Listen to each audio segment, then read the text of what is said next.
Hello लाडक्या बहिणींनो आणि लाडक्या ताईंनो, 2025 ची सर्वात मोठी ब्रेकिंग न्यूज आलेली आहे. लाडक्या बहिणींनो, आता लाडक्या बहिणींना 1,00,000 रुपये मिळणार आहे. 1,00,000 रुपयाचं अनुदान मिळणार आहे, असं वाक्य, असं वक्तव्य महाराष्ट्राच्या महसूल मंत्री बावनकुळे साहेबांनी दिलेली आहे.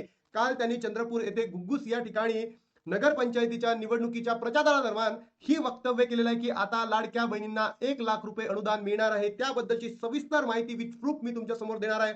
सोबतच मुख्यमंत्र्यांनी सुद्धा याच पद्धतीचं भाष्य केलेलं आहे की दीदींना लाखपती दीदी बनवणार आहे, लखपती दीदी बनवणार आहे. तर ही माहिती आता खरंच इम्प्लिमेंट होणार का, याकडे तुमचं लक्ष लागलेलं आहे. तर लाडक्या बहिणींनो, 16वा हप्ता तुम्हाला भेटला का, नक्की कमेंट बॉक्स मध्ये सांगा. कारण ज्या बहिणींना 16वा हप्ता भेटलाय त्याच बहिणींना 17वा हप्ता म्हणजेच नोव्हेंबर महिन्याचा हप्ता भेटणार आहे. तर चला लाडक्या बहिणींनो, व्हिडिओला सुरुवात करतो आणि अगदी कमी कालावधीमध्ये ऑथेंटिक न्यूज मध्ये तुम्हाला त्या गोष्टी सगळ्या सांगतो. बघा, 30 नोव्हेंबर 2025 ची सर्वात मोठी ब्रेकिंग न्यूज आलेली आहे. हिंदुस्तान पोस्ट या वृत्तपत्राने ही माहिती दिलेली आहे. काय दिलेली आहे? लोकल बॉडी इलेक्शन, राज्यात लाडक्या बहिणींसाठी आणखी एक मोठी घोषणा. बघा लाडक्या बहिणींनो, ही आनंदाची बातमी असेल. स्वतः बावनकुळे साहेबांनी याबद्दल सगळी माहिती दिलेली आहे. तर काय आहे ती घोषणा लाडक्या बहिणींनो? तर प्रत्येक लाडक्या बहिणींना आता 1,00,000 रुपये म्हणजे प्रति बचत गट 1,00,000 रुपये अनुदान आहे. याच्यात कोणत्याही प्रकारचा तुम्हाला टॅक्स सुद्धा द्यावा लागणार नाही आहे. आणि हेच मी म्हणतोय की सरळ बॉम्ब टाकलेला आहे स्थानिक स्वराज्य संस्थेच्या निवडणुकीमध्ये. स्थानिक स्वराज्य संस्थेच्या निवडणुकीचं वातावरण तापलेलं असतानाच राज्यात एकाएकी घोषणा महापूर येऊ लागलाय. मंत्री चंद्रशेखर बावनकुळे यांच्या चंद्रपूर दौऱ्याने या वातावरणात आणखी खळबळ उडवली आहे. घुग्गुस नगर परिषद निवडणुकीच्या प्रचार सभेत त्यांनी बॉम्ब टाकला आणि नागरिकांना अक्षरशः या, म्हणजे मी तुम्हाला सांगू शकतो की खतरनाक भाषण दिलं आहे. त्यांनी सांगितलं आहे, राज्यातील तुकडेबंदी कायदा आम्ही हटवलेला आहे आणि आता सर्व घरांना प्रॉपर्टी कार्ड देण्याचा निर्णय लवकरच आपल्या सरकारकडून जाहीर करण्यात आलेला आहे. एका वाक्याने नागरिकांच्या अपेक्षा क्षणात वाढून गेल्या आहेत. पण खरी धडाकेबाज घोषणा यानंतर करण्यात आली आहे आणि ती बघा लाडक्या बहिणींनो, लाडकी बहीण योजनेअंतर्गत राज्यातील महिला बचत गटांना तब्बल 1,00,000 अनुदानाची घोषणा आहे. म्हणजे प्रति बचत गट 1,00,000 रुपये अनुदान आहे. आणि हे जे अनुदान असणार आहे लाडक्या बहिणींनो, याच्यामध्ये तुम्हाला कोणत्याही प्रकारचा टॅक्स भरायचा नाही आहे. सगळं आहे. शेतकऱ्यांसाठी वीज बिल माफी, सूर्यघर योजनेतून मोफत वीज पुरवठ्याचा संकल्प या सलग घोषणांनी सभेत टाळ्यांचा कडकडाट झाला. महिलांपासून शेतकऱ्यांपर्यंत सर्वांसाठी गिफ्ट पॅक उघडण्यासारखं वातावरण निर्माण झालेलं आहे. त्याच्यानंतर तुम्ही जर बघितलं असेल, महिला सक्षमीकरण भर देताना त्यांनी लाडकी बहीण योजनेअंतर्गत महिला बचत गटांना थेट 1,00,000 रुपये अनुदान देण्याचे आश्वासन दिलेले आहे. जर आम्ही त्या ठिकाणी निवडून आलो तर भाजप सरकारकडनं 1,00,000 रुपये अनुदान दिलं जाणार आहे. पण मी तुम्हाला सांगतो लाडक्या बहिणींनो, आचारसंहितेमध्ये अशा पद्धतीच्या घोषणा करणं कितपत योग्य आहे, हेच मला सरकारला विचारायचं आहे. हेच महाराष्ट्राच्या राज्य निवडणूक आयोगाला विचारायचं आहे की बाबा, अशा घोषणा करून आमच्या लाडक्या बहिणींना तुम्ही त्यांचं मन चेंज करण्याचा प्रयत्न करताय. हे कितपत योग्य आहे की तुम्ही लाडक्या बहिणींना फक्त 1,00,000 रुपये 1,500 रुपये देऊन त्यांचे वोट तुमच्याकडे घेऊन जातात. पण लाडक्या बहिणींच्या संरक्षणाचा जो मुद्दा आहे तो अजूनही सुटलेला नाही आहे. त्यांना संधी उपलब्ध करून देत नाही आहेत, त्यांना जॉब उपलब्ध करून देत नाही आहेत. जोपर्यंत महाराष्ट्रामध्ये महिलांचं संरक्षण होणार नाही, महिलांना संधी मिळणार नाही, महिलांना जॉब मिळणार नाही, तोपर्यंत अशा योजना काहीही का म्हणजे पुढे जाऊ शकत नाही महाराष्ट्र. एवढंच मला या ठिकाणी म्हणायचं आहे. त्यामुळे ग्रामीण आणि शहरी भागातील लघुउद्योग, सूक्ष्म व्यवसाय, स्वरोजगाराला मोठी चालना मिळेल असं त्यांचं मत आहे. मत तर तुम्ही आहे, पण तुम्ही करा ना. शेतकऱ्यांसाठी महत्वाच्या गोष्टी सभेत करण्यात आल्या. शेतकऱ्यांची प्रलंबित वीज बिल माफी करण्याचा निर्धार सरकारने केला असल्याचे ते म्हणाले आहेत. याशिवाय केंद्र स्थानी ठरलेल्या सूर्यघर योजनेतून सामान्य नागरिकांना मोफत वीज बिल देण्याची त्यांनी संकल्पना मांडलेली आहे आणि ती व्यक्त सुद्धा केली आहे.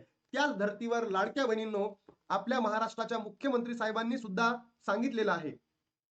वाशिम में एक चुनावी सभा में मुख्यमंत्री देवेंद्र फडणवीस ने कहा कि विपक्ष कह रहा था कि लाड़की बहन स्कीम बंद हो जाएगी, लेकिन फडणवीस ने कहा की जब तक देवाभाऊ मुख्यमंत्री है ये स्कीम चलती रहेगी. म्हणजे जोपर्यंत देवाभाऊ हे मुख्यमंत्री पदावर विराजमान आहे तोपर्यंत या स्कीमला काहीही धोका नाही असं त्यांचं म्हणणं आहे.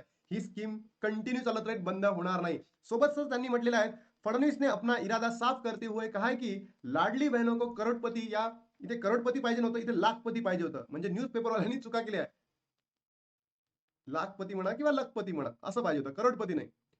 सीएम ने कहा कि हमने अब तक 50 लाख लखपति दीदी बनाई और 50 लाख लखपति दिल बनना चाहती है, म्हणजे बनना चाहता हूं. म्हणजे आतापर्यंत आम्ही 50 लाख बहिणींना लखपति दीदी बनवलं आणि अजून 50 लाख बहिणींना लखपति दीदी बनवणार आहे. म्हणजे असं टोटल नंबर 1 करोड पर्यंत सुद्धा जाऊ शकतो असं त्यांचं म्हणणं आहे, असा त्यांचा निर्धार आहे. पण हे कधी होणार आहे याबद्दल सुद्धा तुम्ही सविस्तर माहिती लाडक्या बहिणींना द्या.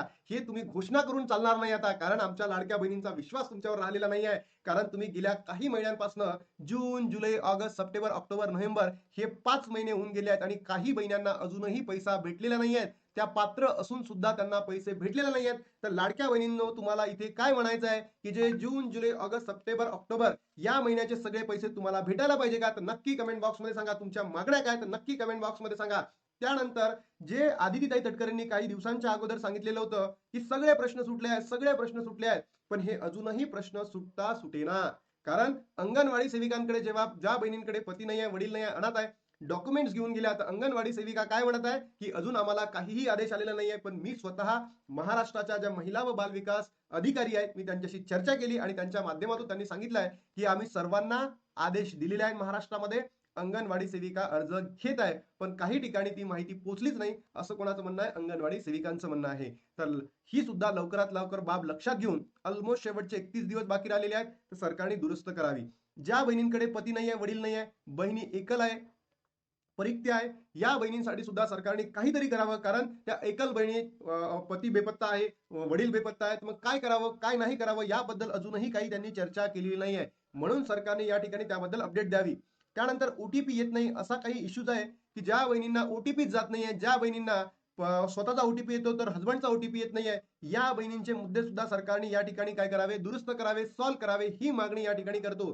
त्यानंतर पात्र यादीमध्ये नाव नाहीये, पात्र असून देखील त्या बहिणींना अशा पद्धतीचा एरर येतोय, की तुमचं नाव पात्र यादीमध्ये नाहीये, तशा बहिणींनी काय करावं, ही सुद्धा तुम्ही अपडेट लवकरात लवकर द्यावी, हीच मागणी आहे.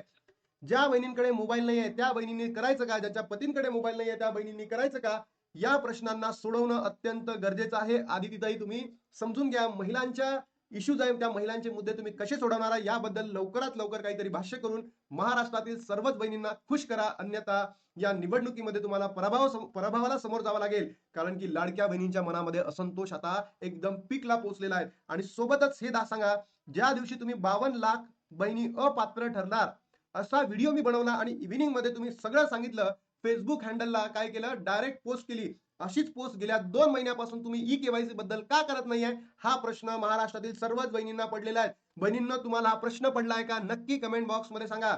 आणि आता 4, 5, 6 मध्ये नोव्हेंबर महिन्याचा GR प्रसिद्ध होईल, त्याच्या माध्यमातून तुम्हाला 8 ते 13 या तारखांमध्ये पैसे वाटप होणार म्हणजे होणार. तर चला लाडक्या बहिणींनो, ती आत्ताची खुश खबर आहे, 1 लाख रुपयेपर्यंत तुम्हाला अनुदान मिळू शकतं. बावनकुळे साहेबांनी सुद्धा माहिती दिलेली आहे आणि महाराष्ट्राच्या मुख्यमंत्री साहेबांनी सुद्धा ही आनंदाची बात आम्ही योग्य करू असं प्रतिपादन केलेलं आहे. तर लाडक्या बहिणीनं ही खुश खबर महाराष्ट्रातील तमाम बहिणींपर्यंत पोहोचवा आणि तुमच्या काय प्रतिक्रिया नक्की कमेंट बॉक्समध्ये सांगा.